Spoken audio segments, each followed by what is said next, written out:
तड़कापुर गांव में झुमरू नाम का नाई अपनी पत्नी शर्मीली के साथ रहता था। वो बड़ा ही आलसी किस्म का आदमी था और थोड़ा बेवकूफ भी, लेकिन शर्मीली बहुत ही समझदार और तेज दिमाग की थी। एक दिन झुमरू भागता हुआ घर आता है।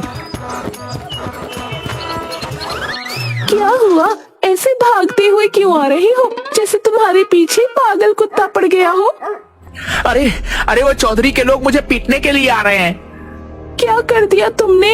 मैं तो तंग आ चुकी हूँ तुम्हारी हरकतों से। मैंने क्या किया? मैंने तो कुछ भी नहीं किया। तो वो लोग क्या पागल हैं जो तुम पीटने आ रहे हैं? तभी दरवाजे पर, अरे ओ झुमरू के बच्चे, बाहर निकल। क्या हुआ भाई जी, क्या बात है? कहाँ गया झुमरू का बच्चा? तुम्हें पता है, वह चौधरी जी की हजामत बनाते बनाते सो गया और उसने बालों के साथ चौधरी के कान भी काट दिए। ओहो, ये तो बहुत बुरा हुआ भाई। अब गांव में लोग उन्हें कनकटा चौधरी कहेंगे। अपनी बकवास बंद करो। और कहाँ है वह झुमरू का बच्चा? भाई उसे माफ कर दो, अभी तो वो घर पर नहीं है।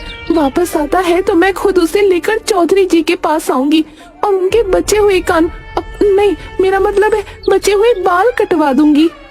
कोई जरूरत नहीं है उसे लेकर हमारे सामने आने की।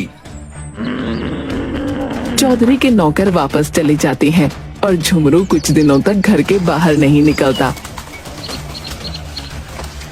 सुनते हो, आज 4 दिन हो गए हैं तुम काम पर नहीं गए। कुछ काम नहीं करोगे तो घर कैसे चलेगा? तुम तो जानती हो कि मुझे काम करना बिल्कुल पसंद नहीं है और रोज रोज मेरे पीछे काम पर जाने के लिए मत पड़ा करो। ठीक है, थोड़ी दिनों में भीख मांगने के लिए तैयार हो जाओ। भीख क्यों मांगूंगा मैं? क्योंकि घर में रखा सारा राशन खत्म हो जाएगा, फिर भीख मांगकर ही गुजारा करना पड़ेगा ना। तुम्हारे आलस की वजह से कोई तुम्हें काम नहीं देता, हर समय तुम्हें सिर्फ सोना होता है। अब मुझे नींद आती है तो सोऊंगा ही ना। मुझे समझ नहीं आता दुनिया में कौन सा ऐसा इंसान है जो खड़े खड़े सोता है।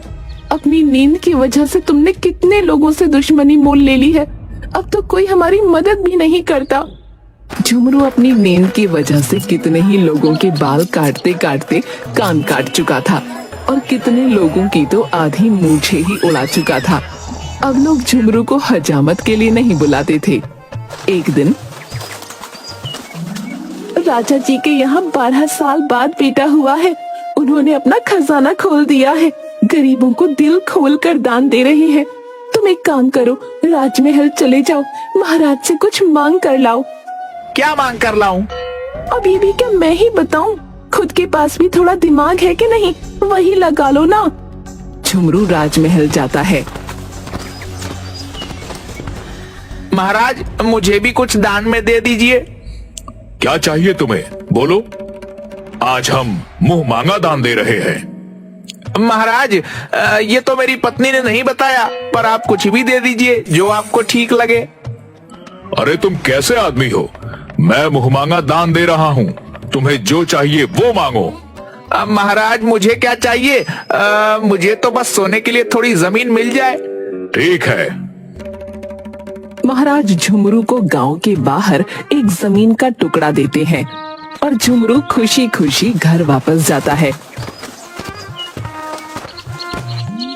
आ गए तुम?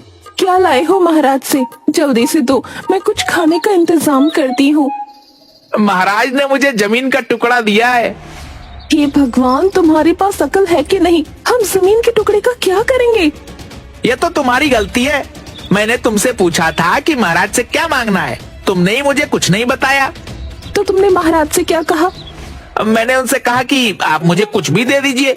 महाराज ने कहा कि वह मुंह मांगा इनाम दे रहे हैं। वह बार बार मुझे ही पूछ रहे थे कि मुझे क्या चाहिए, इसलिए मैंने उनसे कह दिया तो मुझे तो जमीन पर सोने के लिए बस जगह चाहिए और महाराज ने मुझे जमीन का टुकड़ा दे दिया। हे भगवान, सिर्फ सोना और सोना ही तुम्हारी जिंदगी में है, इसके सिवा और कुछ भी नहीं। हमारे पास ना तो हल है ना खेत जोतने के लिए बैल, तो हम उस जमीन का क्या करेंगे? कैसे खेती करेंगे उस जमीन पर? तुम खुद चली जाती, तुमने मुझे क्यों भेजा?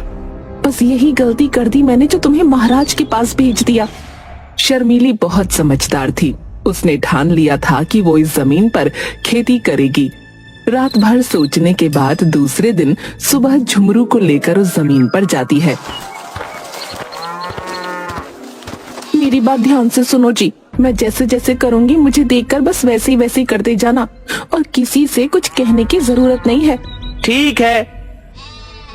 शर्मीली और झुमरू जमीन पर इधर उधर घूमने लगते हैं जैसे वो कुछ ढूंढ रहे हों। जैसे ही एक राहगीर को देखते तो जमीन पर बैठ जाते। लोगों को ऐसा लगता कि वे दोनों उन्हें देखकर रुक गए। राहगीरों के साथ साथ नगर के 5 बड़े चोरों की नजर भी शर्मीली और झुमरू पर पड़ती है। ऐसा लगता है कि ये दोनों कुछ ढूंढ रहे हैं इस जमीन पर। तुम बिल्कुल ठीक बोल रहे हो, मुझे भी ऐसा ही लग रहा है, क्योंकि जब वे दोनों किसी को आते देखते हैं तो एकदम से रुक जाते हैं, मानो वह किसी दूसरे को ये नहीं बताना चाहते हैं कि वह दोनों क्या ढूंढ रहे हैं। काफी देर के बाद उनमें से एक चोर शर्मीली के पास आता है। क्या हुआ बहन, कुछ ढूंढ रही हो क्या? नहीं नहीं, मैं तो कुछ भी नहीं ढूंढ रही। अरे बहन, तुम मुझे बता सकती हो। अगर तुम बताओगी तो मैं भी तुम्हारा मदद करूंगा। शर्मीली पहले तो थोड़ी नानुकुर करती है, फिर चोर के बार बार कहने पर उसे बताती है। भाई, ये जमीन मेरे दादाजी की है। बहुत साल पहले उन्होंने इस जमीन में सोने और चांदी से भरा घड़ा कहीं पर दबा दिया था। उस जगह का सही पता बताने से पहले ही उनकी मृत्यु हो गई।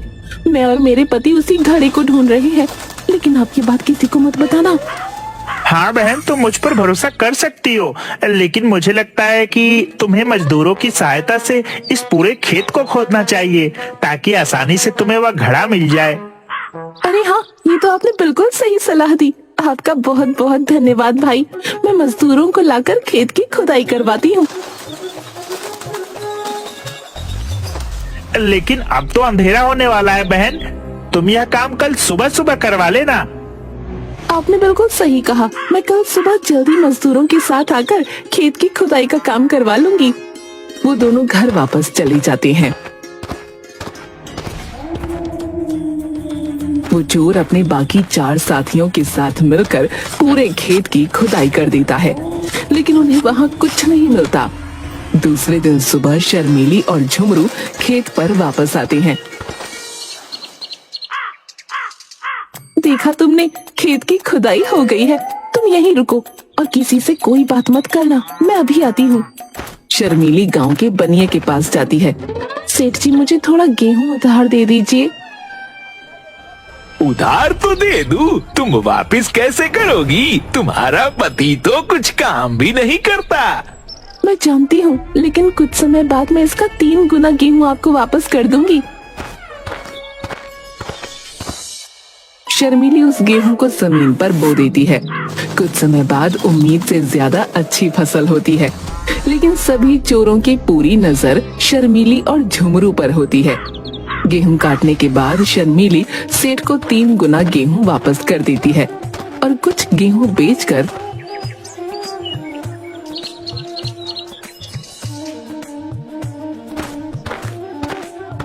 थोड़े सोने और चांदी के सिक्के खरीदती है। उस रात चोर शर्मीली के घर आते हैं। इस फसल में तुम्हें हमें भी हिस्सा देना होगा, क्योंकि तुम तो जानती हो उस जमीन को खेती लायक खोद कर हमने ही तैयार किया था। मैंने तुम्हें बताया तो था, उस जमीन में सोना मौजूद है। तुम इतनी मेहनत करने के बाद भी उसे हासिल नहीं कर सके, लेकिन वो घड़ा मुझे मिल गया और मेरे पास है। तुम्हारा उस पर कोई हक नहीं। मैं तुम्हें कुछ नहीं दूंगी। ठीक है, तुम संभाल कर रहना, हम अपना हिस्सा खुद ले लेंगे। एक चोर घर में छुप कर बैठ जाता है, लेकिन शर्मीली उस चोर को घर के अंदर छुपते देख लेती है। झुमरू चोरों की बात से थोड़ा डरा हुआ था। तुमने बेकार में ही चोरों से दुश्मनी मोल ली, अब ना जाने वह क्या करेंगे। डरने की कोई जरूरत नहीं है। हाँ, तुमने वह सोने और चांदी के सिक्के कहाँ रखे हैं? मैंने दरवाजे के नीचे घड़े में सिक्के रखे हैं, उसके ऊपर मिठाई रख दी है। अब तो 5 में से सबसे समझदार मैं ही कहलाऊंगा। रात को जब ये दोनों सो जाएंगे तो मैं वह घड़ा लेकर बाहर निकल आऊंगा। रात को दोनों के सोने के बाद वो बाहर छुपे अपने साथियों के पास घड़ा लेकर जाता है। ये लो, मैं अकेले ही सिक्कों का घड़ा ढूंढ कर ले आया।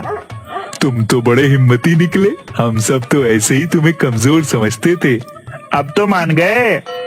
बड़ी मेहनत करी मैंने, मुझे भूख भी बहुत लग गई है, इसलिए आते आते इस घड़े में थोड़ी मिठाई भी रख लिया है। चलो पहले हम सब बैठ कर ये मिठाइयाँ खाते हैं। सारे चोर मिठाई निकालकर मुंह में डालते हैं, लेकिन शर्मीली ने मिठाई की जगह मिर्ची के लड्डू बनाकर रखे होते हैं, जिसे खाकर उनकी हालत खराब हो जाती है। दूसरे दिन सुबह वो सारे चोर बहुत गुस्से में वापस शर्मीली के घर जाते हैं। आ गए तुम लोग, कैसी रही रात की दावत? तुम्हारी शक्लें देखकर लगता है दावत बड़ी ही स्वादिष्ट थी। तुमने जो किया वो बहुत गलत किया है, अब तुम सावधान रहना, हम तुम्हें नहीं छोड़ेंगे। एक चोर मौका पाकर वहाँ छुप जाता है। शर्मीली उस चोर को छुपते हुए देख लेती है। रात को तुमने उन सिक्कों को कहाँ रखा है? मुझे तो चोरों की बात से डर लग रहा है, ना जाने वह क्या करेंगे। तुम फिक्र मत करो, मैंने उन सिक्कों को नीम के पेड़ पर लटका दिया है। वहाँ उन चोरों को क्या, उनके परदादाओं को भी शक नहीं होगा। खुद को बड़ा समझदार समझते हैं ये दोनों। नीम के पेड़ से सिक्कों की पोटली तो हम बहुत ही आसानी से उतार लेंगे। घर के बाहर अपने साथियों के पास जाकर वो पेड़ की तरफ इशारा करता है। वो देखो, इन बेवकूफों ने सिक्कों की पोटली ऊपर से पेड़ पर लटका रखी है। मैं पेड़ पर चढ़ता हूँ। लेकिन वहाँ सिक्के नहीं, मधुमक्खियों का छत्ता होता है। चोर अंधेरे में छत्ते पर हाथ लगाता है तो एक मधुमक्खी उसके हाथ पर काट लेती है। वो अपने हाथ को अपनी कमर पर रगड़ता है। नीचे खड़े बाकी चोरों को लगता है कि वो सिक्के अपनी जेब में डाल रहा है। तभी एक दूसरी मधुमक्खी उस चोर को काटती है। वो फिर से अपने हाथ को जोर से झटकता है। तुम ये जो कर रहे हो वो ठीक नहीं है। आज तक हमने जो भी चोरियां की हैं, वो सब मिल बांट कर लिया है। आज तुम बेईमानी कर रहे हो। मुझे किसी ने काटा। तभी दूसरी मधुमक्खी उसके सीने पर काटती है। चोर जोर जोर से अपना हाथ सीने पर मारने लगता है। नीचे खड़े चोरों को अब लगता है कि वो सिक्के अपनी ऊपर की जेबों में भर रहा है। हमारे साथ बेईमानी करने की सजा तुम्हें जरूर मिलेगी। रुक जाओ, मैं भी पेड़ पर चढ़ता हूँ। मधुमक्खी ने उसे भी काटा। उसने भी अपना हाथ अपनी कमर पर मारा। अरे कुछ तो शर्म करो, वह तो बेईमान हो ही गया था, तुम भी उसके साथ बेईमान हो रहे हो। सारे सिक्के नीचे लेकर आओ, जो होगा मिलकर बांटेंगे। दूसरा चोर कुछ बोलता, उसके पहले ही दूसरी मधुमक्खी ने उसे काट लिया। उसने फिर से अपने हाथ को कमर पर रगड़ा, लेकिन नीचे खड़े चोरों को ऐसा लगा कि दूसरा चोर भी अपनी जेब में सिक्के भर रहा है। एक एक करके सारे चोर पेड़ पर चढ़ जाते हैं। रुक जाओ तुम सब के सब अपनी अपनी जेब में सिक्के भर लिए तुमने। अब बाकी के बचे हुए सारे सिक्के सिर्फ मेरे हैं और किसी के नहीं। वो पूरी ताकत से छत्ते पर हाथ मारते हैं, जिसकी वजह से मधुमक्खियाँ बुरी तरह से सबको काट लेती हैं और वो सब पेड़ से नीचे गिर जाती हैं। मुझे नहीं लगता कि वो पांचों चोर कभी हमारे घर की तरफ वापस आएंगे। लेकिन कुछ समय बाद घर के बाहर कुछ आवाज आने लगी। ये तो उन चोरों की आवाज है, ये फिर से वापस आ गए। लेकिन कोई बात नहीं, मैंने इन बेवकूफों को पहले भी चकमा दिया है और आज तो इनको सबक सिखा कर रहूंगी। उसने अपने पति की हजामत करने का उस्तरा हाथ में मजबूती से पकड़ा और खिड़की के पास खड़ी हो गई। एक चोर ने खिड़की से अंदर झांका तो शर्मीली ने उसकी नाक काट दी। खिड़की पर कोई नुकीली चीज टंगी हुई है, ध्यान से। एक एक करके सारे चोरों ने खिड़की से अंदर जाने की कोशिश की और शर्मीली ने सबकी नाक काट दी। सिर्फ एक चोर की नाक बच गई। वो किसी तरह अपने साथियों को लेकर वहाँ से हकीम के पास गया। मुझे लगता है कि अब ये चोर कभी वापस नहीं आएंगे, उन्हें काफी सजा मिल चुकी है। तुम सही कह रही हो, मेरे साथ रहकर समझदार हो गई हो तुम। दूसरी तरफ चोरों को ये समझ आ चुका था कि वो इतनी आसानी से शर्मीली से कुछ नहीं ले सकते, इसलिए वो भेष बदलकर राजा के पास उसकी शिकायत लेकर जाते हैं। महाराज, शर्मीली और झुमरू ने हमसे अपनी फसल का आधा हिस्सा देने की बात कहकर अपने खेत में खुदाई का काम करवाया, लेकिन बाद में जब फसल अच्छी हुई तो वह अपनी बात से मुकर गए। वह दोनों हमें फसल में कोई हिस्सा नहीं दे रहे महाराज, आप हमें न्याय दिलाइए। शर्मीली और झुमरू को दरबार में बुलाया जाए।